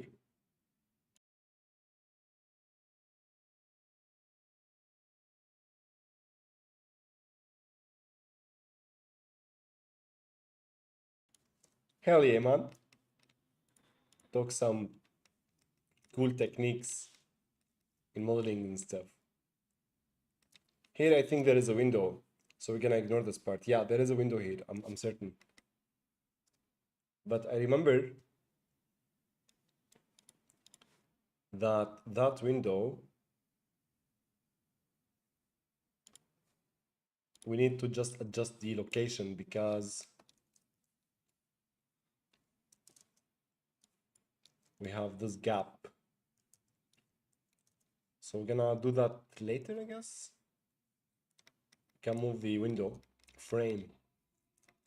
Okay, so this does not look like a wall. This is a sliding door. And we have a door frame and another door frame. So we select all of these and we put them outside and we hide them. And it's preferable not to put them in the default folder because we need these. We need to know like where are the door frames of this floor level. This one big mesh needs to be detached based on the location of the window frames, but for now it's okay if it's like one big mesh, that's fine.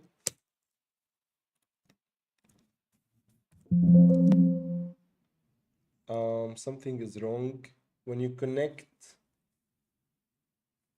we need to have the exact number of edges when you click rapid QCap. So do we have the right number? Oh, here we have 3 vertices. Here we have a floating vertex. We delete this. And now we click here, we have 6 edges, that's correct. And rapid QCap will work. And get rid of this and this. We're gonna add them later, but that's fine. We can add them when we add them. Now, hide. Wait, what? Huh. I thought it's a duplicate mesh. So for such scenario, it's again what we do. We simply make this wall here one piece. So what I'm gonna do, I'm gonna press on rapid, like create a swift loop on these here. So I make it quads, like so. And I'm gonna delete this floating extra edge in the space. And it creates a problem because it's not an edge actually, it's more than that, but that's fine. I'm gonna delete all of this. I'm gonna press weld, that's fine. Now, select this, bridge, wait, what? Cap, sir, Alt P. This extra face we don't need, so here we have 5, and here 5, and here 4, and that is correct. So that's 14 polygons. Now we select this part, and we extrude all the way to this corner. We're gonna work the corners in a moment. Actually, we can put it here, that's fine. But if you're baking the light, you need to do the corners in another way.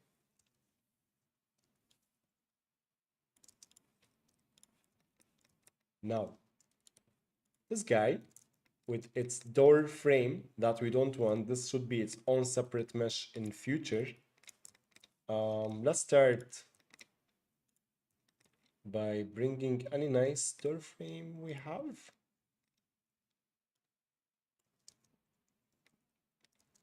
Place it here. Do the same thickness. Move this part here or on the largest part because we're gonna add a door frame and it will make it smaller. And move this part here. And select the old door frame and tell it, get out of here. Select these, put them here. This is suspicious. What are you doing here?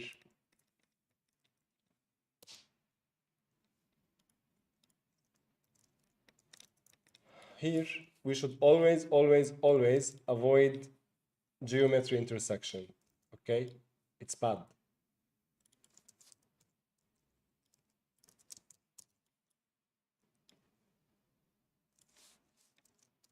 Okay, so it usually takes the average, and when you click S snap, like what's happening, that's because of these two vertices that they should not exist.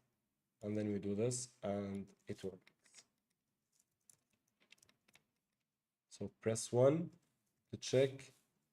Yeah, there is one here. One way to check is we have 6 polygons. You should have, wait, the number of vertices, sorry. So look how many we have. We have here and here and here. 8 vertices, 4 here, 4 here, it is what we have, what we should have, and 12 edges. So that's a quick check you can do on the meshes. So 8, it's perfect. So if you want to break the lights and you don't want light leak happening here, you will want to select, do something like this, and do something like this, and that should work with any leaks. I have asked you about this subject for a long time, and it's very important and useful.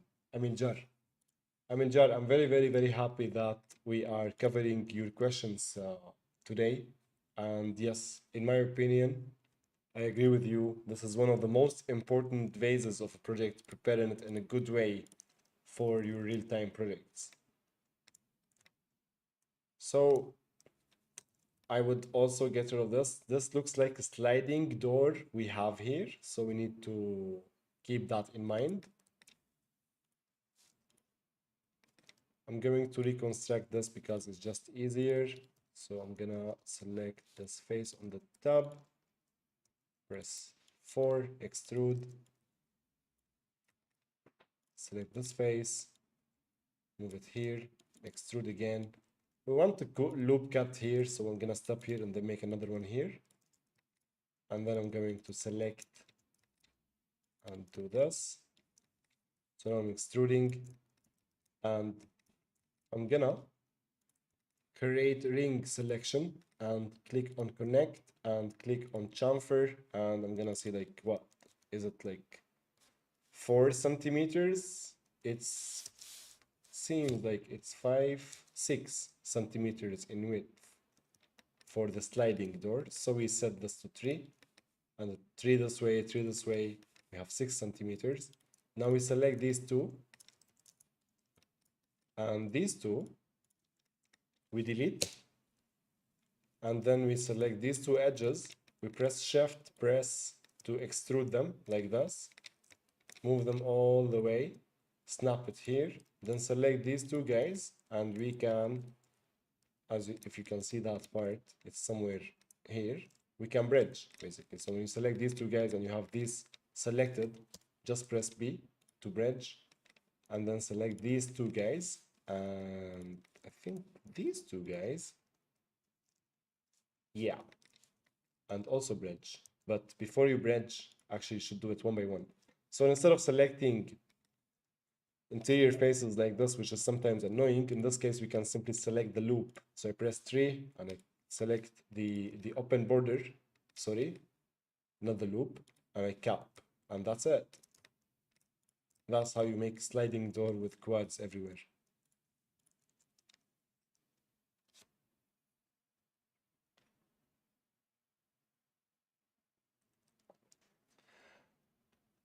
Khalif, thank you so much, man. I'm very happy you enjoyed the stream. And thank you. Very appreciate your kindness. I will see you around, that's for sure.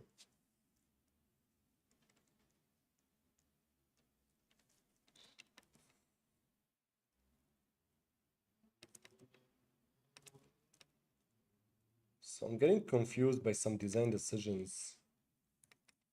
So I'm gonna assume like, hey, I'm gonna do this.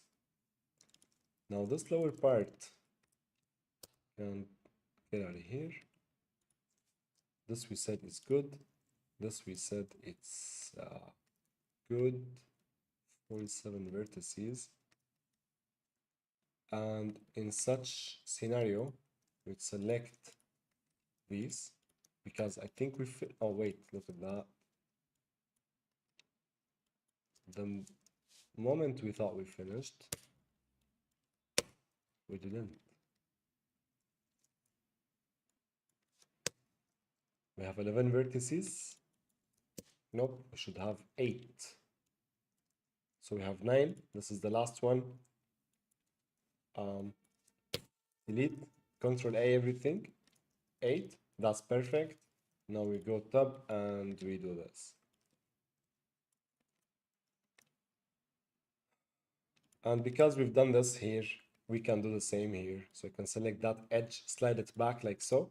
Select this edge, slide it on the y-axis to here, and you have perfect edge. Now, of course, if you want to attach things or you want to make it cooler, this hard edge, like this is usually a process we do at the very, very, very end of the project, but sometimes we prefer to add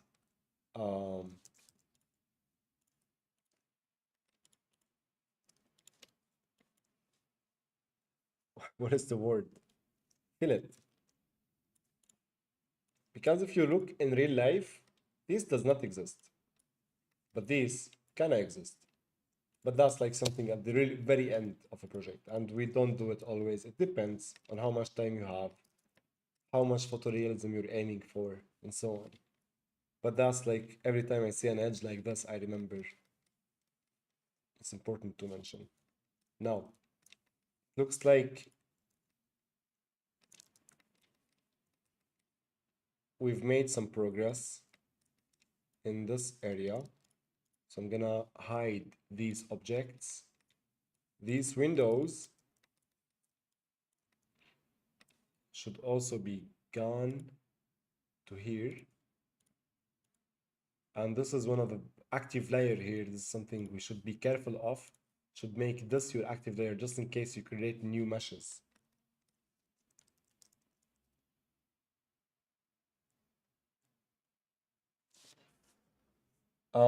Euler, Andres, I understand that you are modeling polygonally, but is it necessary to exaggerate the amount of polygons in the walls? So the way I like when things are, especially in project, usually this is me now fixing the project in a way, but at the start of a project, this is the way I model, as you saw, when every cut is like polygonally correct. When exaggeration, are you talking about the loop cuts or are you talking about something else? Because I didn't fully understand.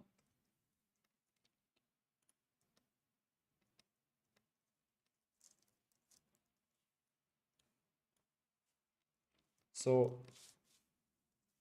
from here we can take the same meshes we just kind of processed.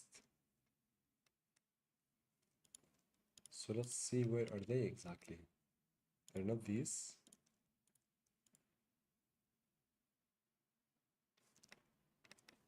Yeah, they're kind of these and these two.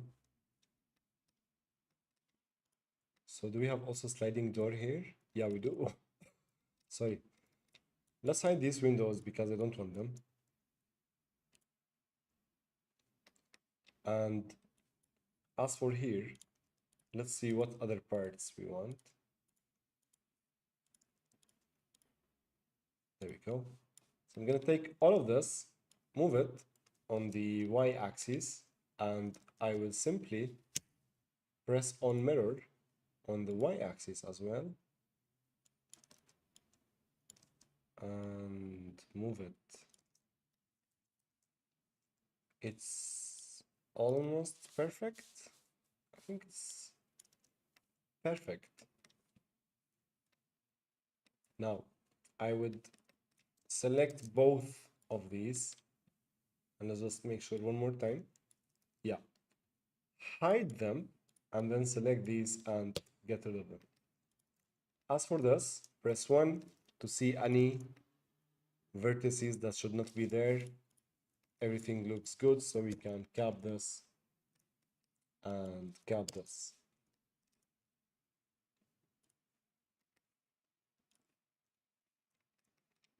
We can also do the same.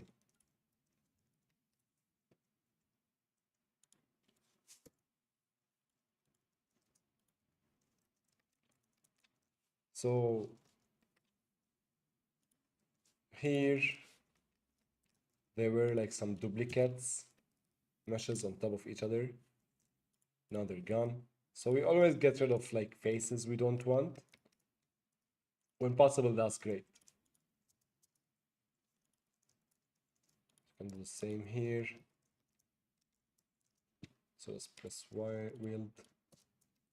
Notice sometimes when I delete a face, or like in this case, is this edge, something weird happens. Ah, that's because here, so that's my bad.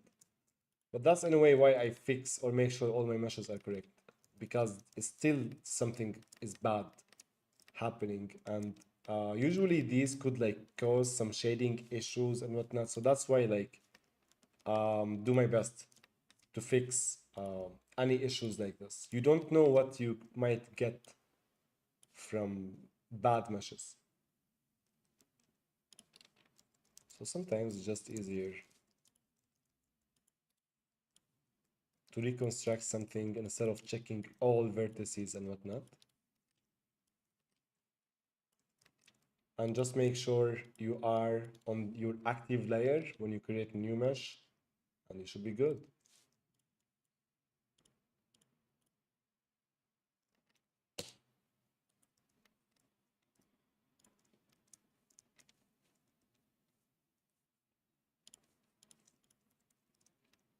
As for here, gonna select everything, weld, cap, cap, get rid of this, get rid of this, add an edge loop here,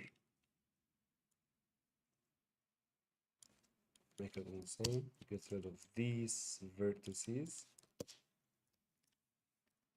and then select these two vertices, and press on connect, and that should be good.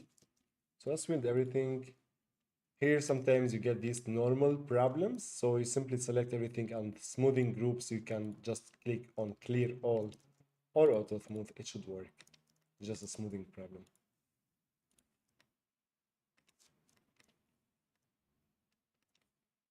So we can hide this.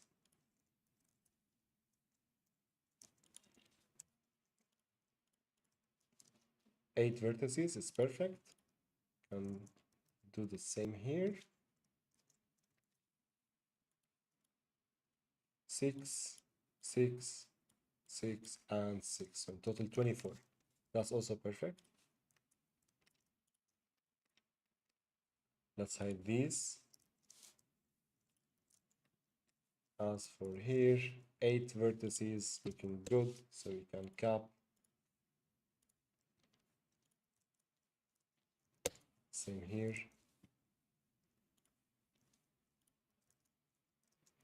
And I think same here. We already fixed this.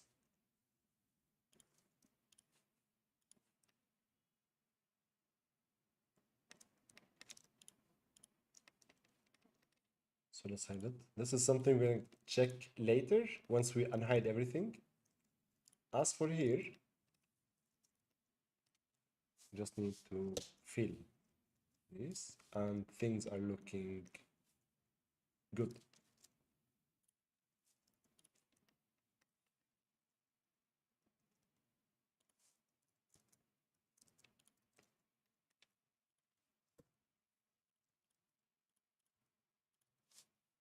Any extra faces that we don't want, they will just also sometimes distract you if you have like so many edges that you just don't use.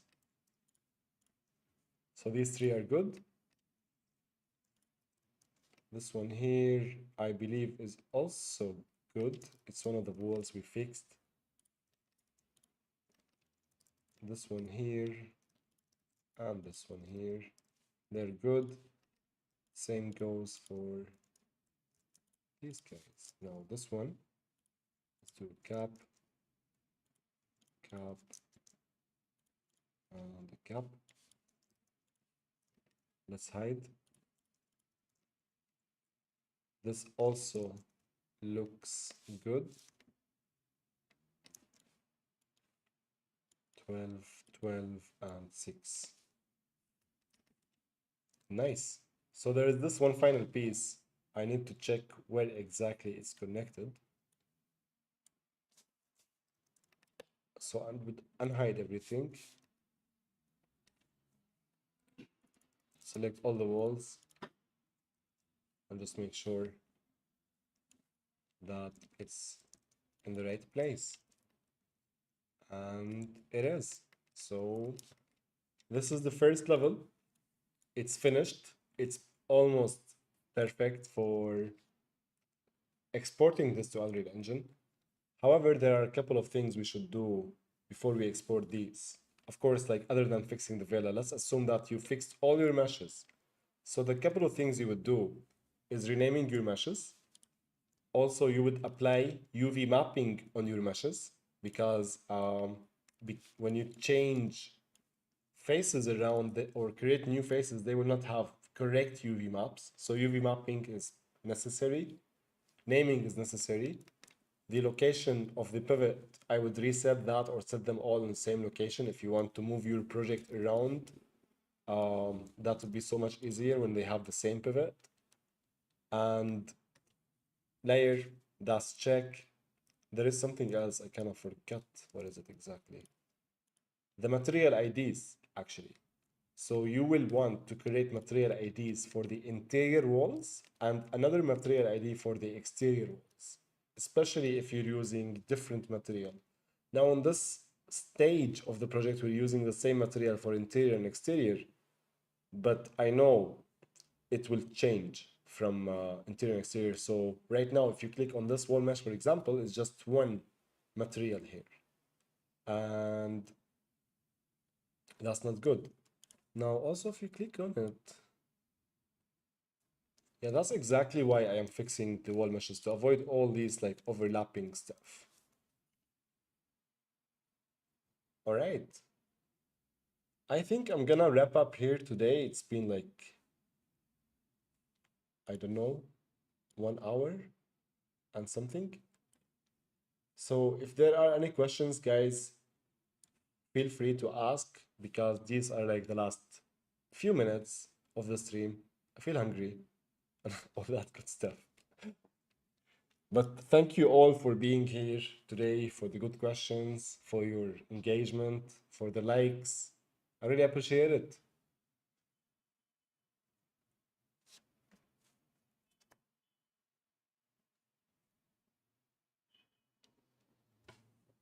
Hey, Behnam, thank you so much, man. I'm so glad you showed up, buddy. Thank you so much.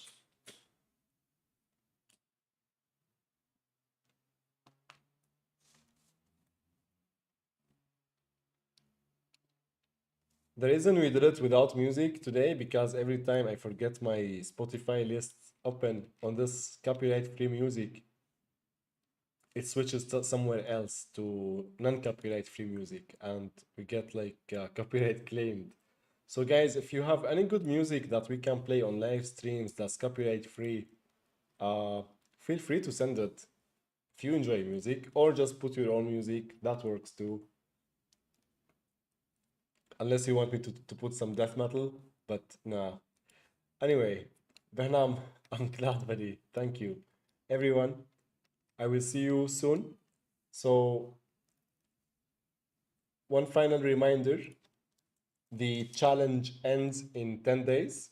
And if you get the chance to build something cool, like this metaverse environment that I did a couple of years, as a good example. So if you create a virtual space that brings value to others, in this scenario, for example, it's a retail space where any fashion designer or brand can put their assets. There are other examples where it's an art gallery. So anything you can think of, it's not late yet. I think in 10 days you can create something cool. The prizes are worth it. After the prizes are worth it. And yeah, so on 28th of July, Friday, that will be the final submission date. And here is a submission form, name, email, age, mood board, images, and all that good stuff. You can also upload work in progress if you don't check this. So feel free to also upload work in progress. That will get you extra points in the judgment process. That is somewhere here. Okay. Thank you, everyone. I will see you guys soon. And we will have more of a schedule on Fridays. I will definitely be working with my team to do that, and we will bring amazing people on board. So you should definitely meet Behnam, Xavier, Deep, and many cool artists. So yeah, thank you all for being here, and I will see you guys very soon. So what I do at this point is put some music, and I put the exterior. Sorry, not the exterior, the stream ending. So thank you so much. Bye bye.